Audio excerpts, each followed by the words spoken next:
Okay, so hear me out. Since I'm not all of that thrilled about WWE and the product that they're giving me, I'm not all that thrilled about the build to WrestleMania 41. Just indifferent on a lot of the storylines and things like that. I wanted to, well, I'm lying. I didn't want to, but I was sent a donation during my live stream that said, give AEW a chance this week. So I said, you know what? I know what it is that AEW has to offer. I want to see if it could just hold my interest. That's all. I don't think I was asking for much. Just hold my interest. I wanted, I hear that it's an alternative to what we get in WWE. It's the other side of the coin. Okay, cool. Cool. So there's certain things that I look for when it comes to wrestling, and I know that WWE isn't giving it to me. So I'll tell you what those things are. If you come to my live streams, I talk about it very often. One, I need my violence. I talk about that in the videos. Give me my violence. Need my violence. We are in a wrestling business. We are in a sport, or whatever it is that they want to call it these days, in which you have two men or two women or whatever number of people you want to throw in there who are trying to physically harm one another enough to the point in which they can get a win. They can hold that person down long enough to either get a pinfall or they can make that person submit. Now, there's other ways to go about winning matches, but those are the main two ways. I need my violence. WWE just doesn't give it to me. It's extremely cookie cutter when it comes to that, and it's just not to my liking. I grew up during a day in which, we got WCW, we got NWA stuff, a whole bunch of indie stuff back when they used to show indie wrestling on TV. I grew up watching some AAA. We had a Mexican channel in which I would watch AAA stuff, the Lucha Libres, and also ECW at 2 o'clock in the morning on the MSG network. So I had just an array of wrestling to watch, and it all provided me different things. But the things that caught my attention the most was, oh my God, I feel like he's actually hurting that guy. Or I would go to WWE for the over-the-top, larger-than-life characters. Cool, got that. Storytelling. I don't ask for much. Sometimes we could even supplement some of the story if we got some violence in there, because oftentimes violence can tell the story. WWE now is over-reliant on story, but not story in the sense of a wrestling story, but more so in a sense of, hey, do you remember when this happened? Well, because that thing happened. It's like they're trying to solve mysteries instead of create wrestling stories. And oh my God, is everybody just eating that on up?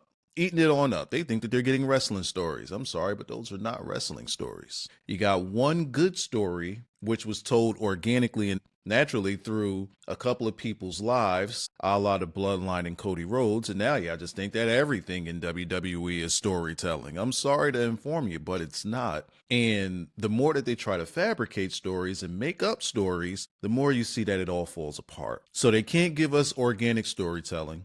They can't give us any violence in matches. Outside of what we've seen with Goon on Blood, they can't really give us any of that either. Weapons? Chair to the back, maybe a kendo stick to the back. Hey, I might even poke you in the gut with it so that you could bend over so that you could take it. Pause if necessary. So not only do we have manufactured storytelling, we also have manufactured wrestling and violence. So when I slide over to AEW, I know what's in store for me, and I just want to be wowed, and I want to be engulfed in what it is that they bring to the table. I'm not expecting much, because there is a reason why people tuned out of AEW, myself included. Did it years ago and didn't look back. So here I am.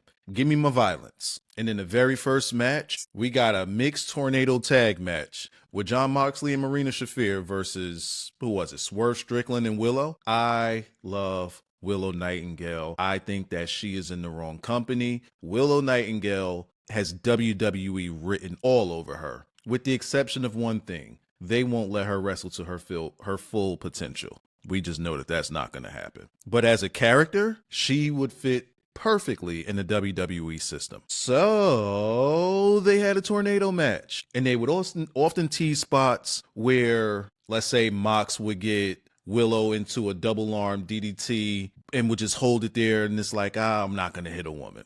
And then you got Swerve, who's going to hold Marina Shafir up in the air like, if you do this, I will drop this chick on her skull. You know, and they would tease, which let me know, oh, they going to do it. See, now, if WWE were to do this, I don't even think that they would get as far as to even holding a woman, let alone teasing that they're going to harm her. I think the last time that we got something, and you guys could correct me if I'm wrong, but the last memorable time, at least for me, was in the Royal Rumble with Nia Jax. She entered and she got RKO'd, 619, and I believe zigzagged. So take that one up your tail feather.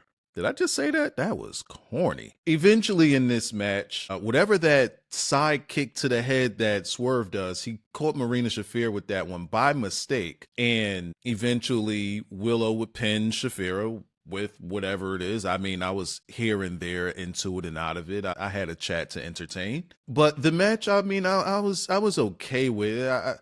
When you know what? It was when Marina had bit Swerve's hand, like she just had his hand in her mouth and she's just sitting there biting on it and all. Like it's stuff like that where I'm like, all right, hey, I'm here for the violence. Don't start giving me the nasty stuff. I'm cool on the like I'm cool on that. Like, let's say somebody bleeding. You know what I mean? I don't want to see you start like tongue kissing it.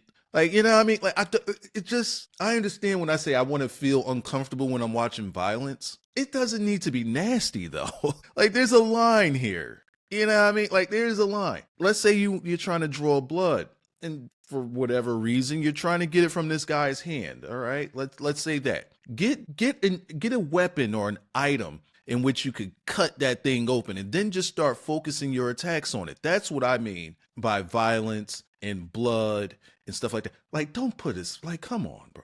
And I know it sounds so small, it's minute, it's stupid, I get it. But it's just in practice when I see certain things, maybe it's just older me that's just like, I'm cool. Because we got the same thing later on with Toni Storm and Penelope Ford, where Toni Storm is biting, what was she biting, her tongue or her bottom lip? It's like, why? We just got that in the match before. Stop biting people, bro. Stop. Would you stop biting motherfuckers? Damn. But anyway, after that match, Moxley goes back into the ring, gets Willow back in for that double arm underhook DDT or whatever it is that it's called. It's a whole bunch of words that you just string together. And he hit her with that DDT and laid her out. And I'm like, yes. Because I am, for one, tired, absolutely tired of seeing women in wrestling hit men knowing that there's going to be no repercussions. I mean, can we get some sort of payback? Could we stop, like, you know what I mean? Could we stop, like, pretending that someone getting hit doesn't have consequences? Like, what are we teaching our young girls when they see that?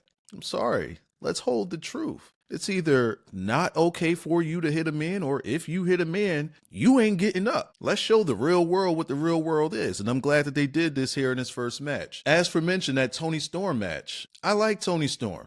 Did not give a single fuck about this match. Penelope Ford looked like she did okay, but again, I just don't give a fuck. Then we got Will Ospreay and Kevin's Knight, whoever the hell that is, against, who are they against? Let me pull this up. Lee Johnson and another opponent.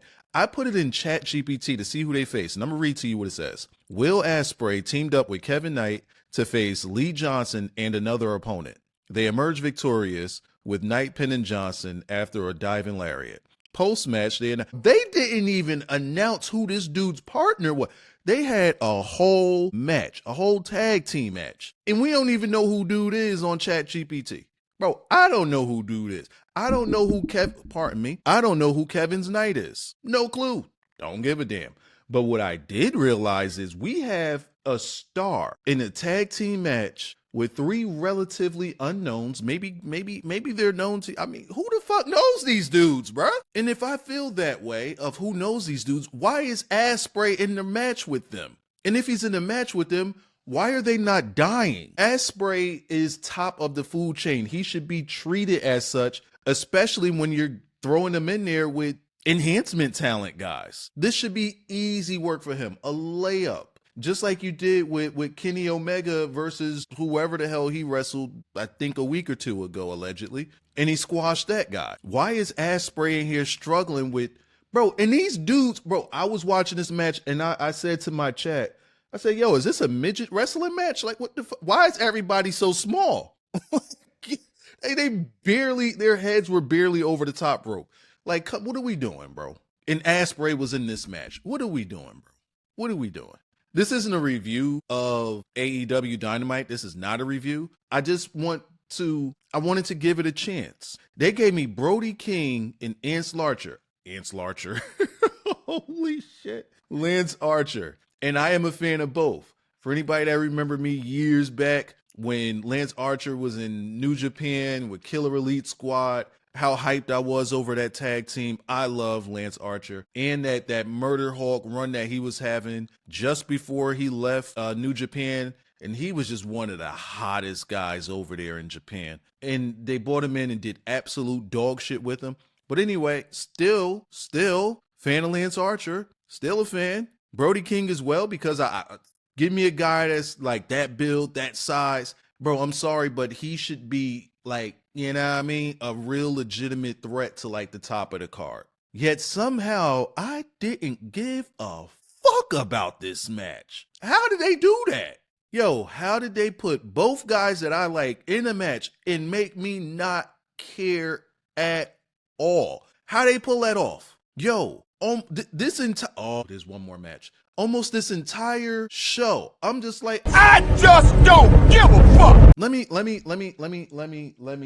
say this one thing. One of my biggest complaints about WWE is the use of their stars. How people spend their hard-earned money to pay these tickets that just have these exorbitant prices on them because of TKO and WWE. Just ridiculous ticket prices, only to see maybe your favorite wrestler come and cut a promo and leave. That's all you get. Well, see, here in ECW, or whatever the name of this company is, AEW, here in AEW, you know what you got?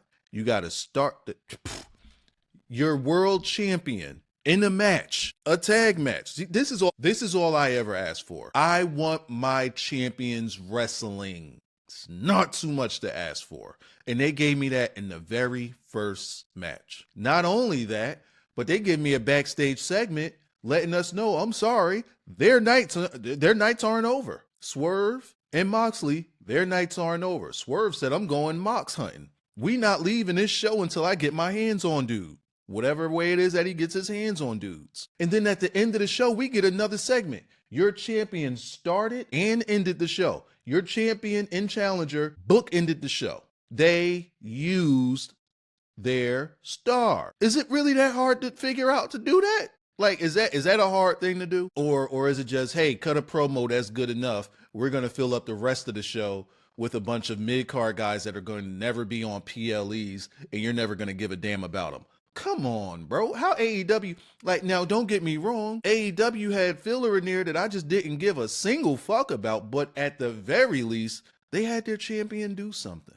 Now, I don't know if they do that on a week in, week out basis, but I watched it, I gave it a chance, and they gave me something that I complain about with WWE all the time. They gave it to me, and I appreciate that. Oh, Adam Copeland and Claudio Castagnoli. Oh my, bro.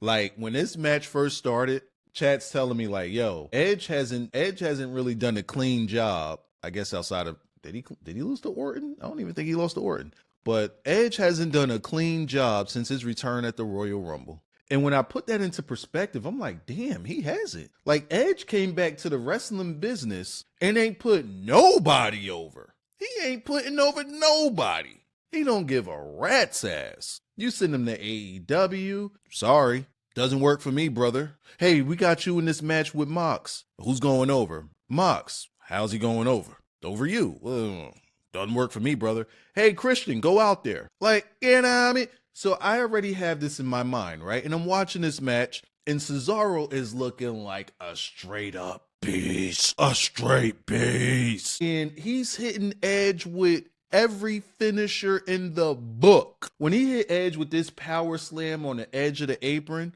and then has the wherewithal to take Ed, pick him up off the floor, and throw him into the crowd, and tell the ref, get back in the ring. We got a count out to do. I'm like, bro, there's no way he's getting up. That power slam was vicious. And he was out there selling until he wasn't. And he runs and jumps back in the ring. And I'm like, oh, come on. Like, what's going to keep this guy down? Bro, speeding uppercut, neutralizer. We kicking out of those too. Bro, what the fuck is going to put the... Bro, I'm looking at the time at this point, and it's like 9:59. I'm like, there's a minute left, and Edge has gotten a piss beaten down his thigh. There's no way Edge is going to win. They found a way to make Edge... When I say I rage quit my stream after that, I was done. I'm not giving AEW another chance. What the fuck is this Edge monster? And why was I not told about this? Why was I not told about the Edge monster? Oh, nah, this is crazy, gang. Nah, this is wild. Bro, Cesaro beat piss down this dude's thigh. And he ain't give a fuck. Just throws a spear at him. 1, 2, 3. We out of here. Huh? That don't work for me, brother.